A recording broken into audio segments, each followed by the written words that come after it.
Welcome back, and in today's lesson, we will take a look at percentages. Right, so to properly prepare you for your NBT QL part of your AQL test, you would also need to understand percentages, so converting between fractions, decimals, and percentages. So, firstly, let's define this. So, technically, x% is essentially x over 100. So when you see, like for example, 75%, percent just essentially means that it is out of 100, or 100 is its denominator. So here, if you look at an example here, if we were to convert 25% into a fraction, right, so that's simple. So first you would first have to rewrite the percentage as out of 100 as a fraction. So that would be 25 over 100, and then to simplify it, we would just divide the top and the bottom by a common factor. So that would be dividing the top by 25, dividing by bottom by 25, and then we are left with 1 over 4. All right, so simple enough. And then second part, where it would be the other way around, so essentially converting a decimal to a percentage, converting 0.3 to a percentage. And in doing so, like normal, firstly you would have to rewrite this decimal as a fraction. So it'll be 3 over 10. And then remember, we need to get it, or to make the denominator of 100, right? Because the percentage basically means the denominator is 100. So to do that, we'd have to times the bottom by 10 times the top by 10. And we're left with 30 over 100, which is essentially 30%. Another thing for this, where you would have to work out, is calculating percentage of an amount, right? So to calculate, for example, x% of an amount, right? So this in this instance, we then would be able to work out. So here, let's just say 25%. Let's say 20%, a little bit easier, of 75 rand. And then so this would essentially be times, because of you got of there, so this would be 20 over 100, convert that into a decimal, times 75. So likewise, this would be your multiplication of your fraction, so top times top, bottom times bottom. So 20 times 75, so that would essentially be 75 times 2, that would be 150, so that would be 1500 divided by 100, and which gives you 15.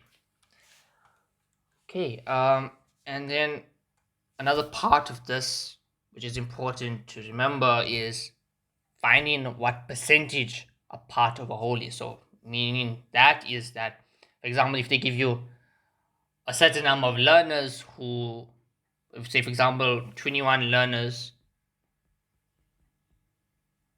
uh, take physics, or take a certain subject out of the entire school, so entire grade at least. So take physics, physical science out of 420 learners, for example. And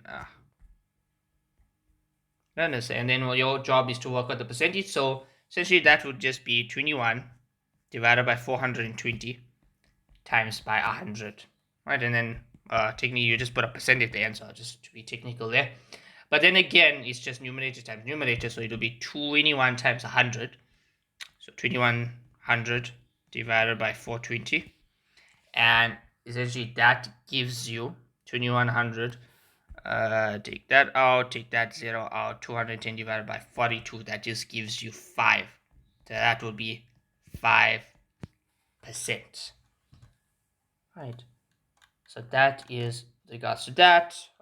Next concept in terms of percentage is percentage increase or decrease.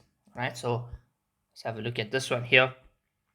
So calculating the percentage increase or decrease.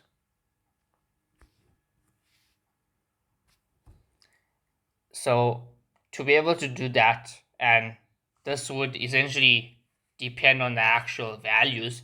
So if it is positive, then it would be a percentage increase. If it is negative, then it would be percentage decrease. So based on this, the percentage increase or decrease, that specific formula is the new amount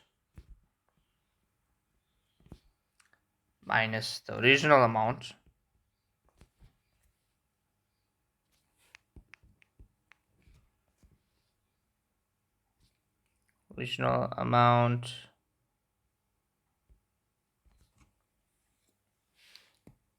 and divided by the original amount.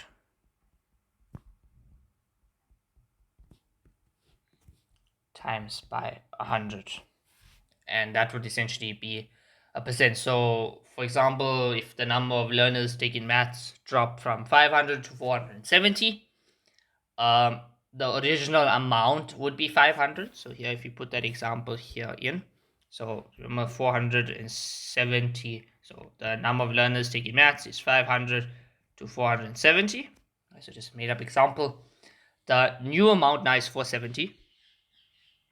So here this would be 470 minus 500 divided by 500 times 100.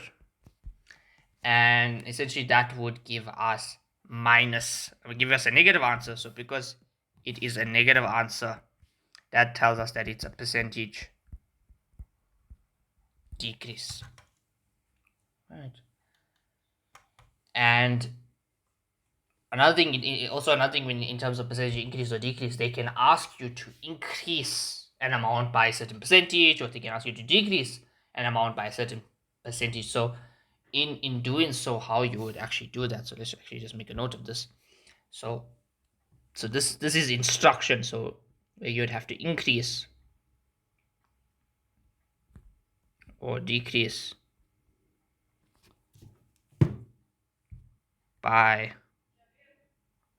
a. So to continue increasing or decreasing by a specific percentage. So if we were to increase the amount, then it would just be the amount plus the X percent of the amount.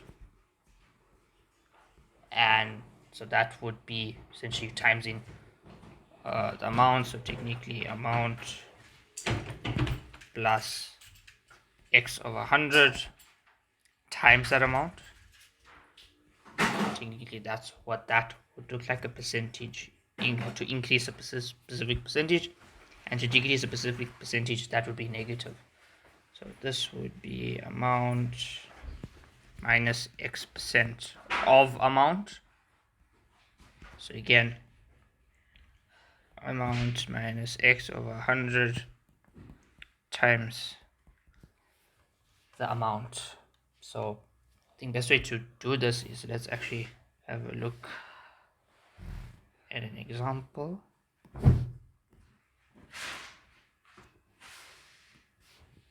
Just block this up.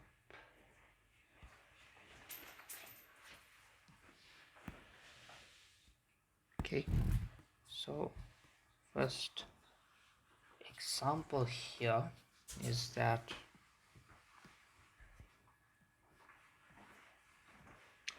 the price of milk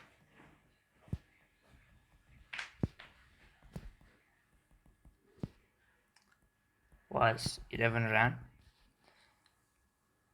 but is increased by 5%. So what is the new price of milk? So if you were to just essentially do this kind of long way, and another we could actually add to this formula here is, we can say this would be 1 plus X over 100 times the amount, and this one would be 1 minus X over 100 times the amount. So technically what this would be, since this is a percentage increase, this would be 1 plus 5 over 100 times that 11 rand, and that would give us 11.55. so technically this specific part is 1.05. so if a price of bread was increased by, say, 20%, that would look like 1.20. So it's always 1 plus that decimal of that percentage. And the last part of percentages that you would need to know is the percentage back to whole. So what that means is percentage back to whole. So if, for example, if X%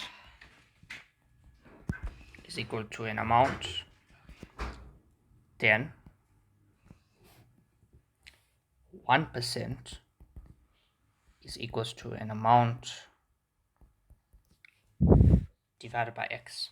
So 100% is equals to the amount over X times 100.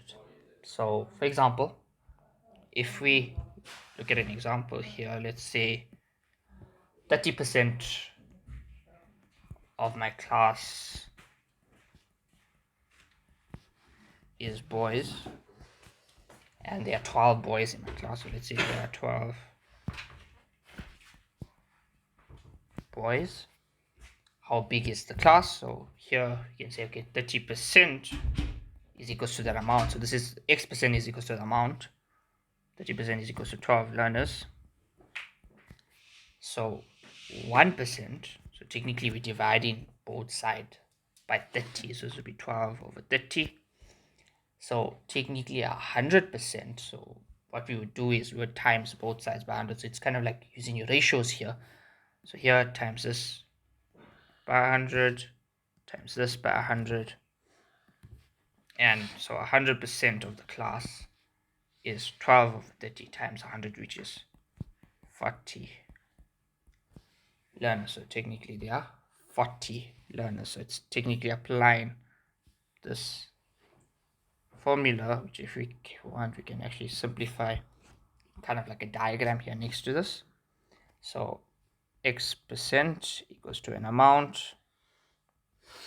So technically we'll divide it by X now, or divided by X, and that is 1% is equals to amount divided by X, right? So again, this is also divided by X, and then we multiply it by 100 on both sides.